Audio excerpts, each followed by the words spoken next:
பூமி எல்லாம் மைதானம், பொட்டல் கட்டி தாம்பூலம், ஆழகால வைபாலம், அந்தரத்தில் தாம்பூலம், பார்க்கும் பார்வை பரவ பார்வை இடம் போட்டு அப்பா. நானே வந்து லைக் போட்டு என் விரலே தேஞ்சிருச்சு. ஒரு 10 லட்சம் பேர் லைக் போட்டிருப்பேன். ஏன்? அணில் கூட்டம் தான் கீச்சு கீச்சுன்னு கத்தும், புலி கூட்டம் அமைதியா இருக்கும். புலி எப்போதும் பதுங்கித்தான் பாய்க்கும். அணில் அங்கேயும் குறுக்கை மறுக்க ஓடிக்கொண்டிருக்கும். புலி எங்க இருக்கு, எந்த புதருக்குள்ள இருக்கு, எந்த வீட்டுக்குள்ள இருக்கு, எந்த கல்லூரில இருக்கு, எந்த நிறுவனத்துக்கு எங்கேயும் தெரியாது. உங்களுக்கு தெரியுமா?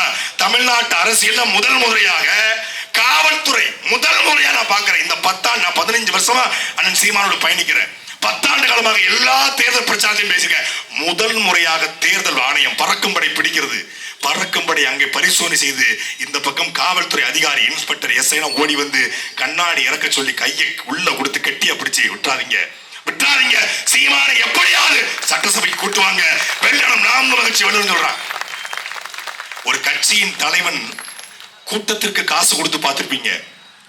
கட்சியின் தலைவன் இந்த பூத் ஏஜென்சி காசு கொடுப்பாங்க. வாக்குக்கு காசு கொடுத்து கூட்டத்துக்கு காசு கொடுத்து ஆள் சேர்க்கிற கட்சிகளுக்கு மத்தியில கட்சியின் தலைவர் பேசிக் கொண்டிருக்கும் பொழுது சின்ன சின்ன பிள்ளைங்க ஓடி வந்து உண்டியில கொடுத்து, பெரியப்பா நாங்க இருக்கோம் பெரியப்பா விட்டுறாதீங்க. ஒரு ஐடி ஊழியர் வாகனத்தை நிறுத்திவிட்டு ஓடி வந்து தன் பாக்கெட்டுக்கிற 5000 ரூபாய் எடுத்து நீட்டி கொடுத்து, அண்ணன் விட்டாதன விட்டாதன, உன்னை என்ன மாதிரி லட்சக்கணக்கான தம்பிமார்கள் நாங்கள் இருக்கிறோம், நீ விட்டாத. அவரு முருகா நீ விட்டாத, நீ வேலோடு வா, நான் தமிழோடு வரேன், விளையாடி பார்ப்போம். அவர் நிக்கிறாரு. அவரு வெறிகொண்டு புலியா நிக்கிறாரு. அவரை விட வெளிகொண்டு புலியா மக்கள் நிக்கிறான். இல்லைன்னா ஒரு வேலை நாள்ல விருகம்பாக்கத்துல பரபரப்பான சாலையில இவ்வளவு பேர் கூடி நிப்பானா நாங்க பெரிய நடிகனா? இல்லை இல்லை. ஏன்? சீமானின் தம்பிகள் உண்மையை பேசுவார்கள், உறக்க பேசுவார்கள், உறுதியாக பேசுவார்கள், இறைவரை பேசுவார்கள், எவனுக்கும் பயப்படாமல் துணிந்து பேசுவார்கள் என்ற நம்பிக்கையில கூடியிருக்கிறார். இந்த திமுக என்கிற தீய சக்திக்கு மாற்று அதிமுகவோ, அதிமுக சக்திக்கு மாற்று திமுகவோ இல்லை. இந்த 2 பேருக்கு மாற்று தாவேக்கா என்பது ஒருபோதும் இல்லை. நடிகன் வருவான், வால் நட்சத்திரம் போல மின்னுவான், மே 4ஆம் தேதிக்கு பிறகு காணாம போயிருவான். ஆனால் இந்த நிலத்துல இன்னும் 1000 ஆண்டுகளுக்கான அரசியல் விதையை நாங்கள் போட்டுக் கொண்டிருக்கிறோம். 1000 ஆண்டுகள் தூய்மையான நேர்மையான உண்மையான அரசியல். ஒரு கட்சி மேடையில மட்டும்தான் துண்டு போடுறது கிடையாது. ஒரு கட்சி மேடையில மட்டும்தான் வாழ்க ஒளிக முழக்கம் கிடையாது. இதுவே திமுக மேடையா இருக்கணும். இங்க பிரபாகர் ராஜா, இங்க விக்ரமராஜா, இங்க சுக்கிரமராஜா, இங்க நக்கரமராஜா, அங்கிட்டு பட்ட செயலாளர், அங்க கொட்ட செயலாளர், அங்க சந்து, அங்க பொந்து, அங்க மாவட்டம், அங்க வட்டம், 250 பேர் இருப்பாங்க. அதுக்கு இடையில பேச்சாளர் பிரிஞ்சுக்கிட்டு இருப்பாருங்க. 8 மணி வரைக்கும் வந்து ஒரு பாட்டை போடுவாங்க. ஓ ரசிக்கும் சீமானே வா ஜொலிக்கும் நடை அணிந்து அப்படின்னு பாட்டை போடுவாங்க.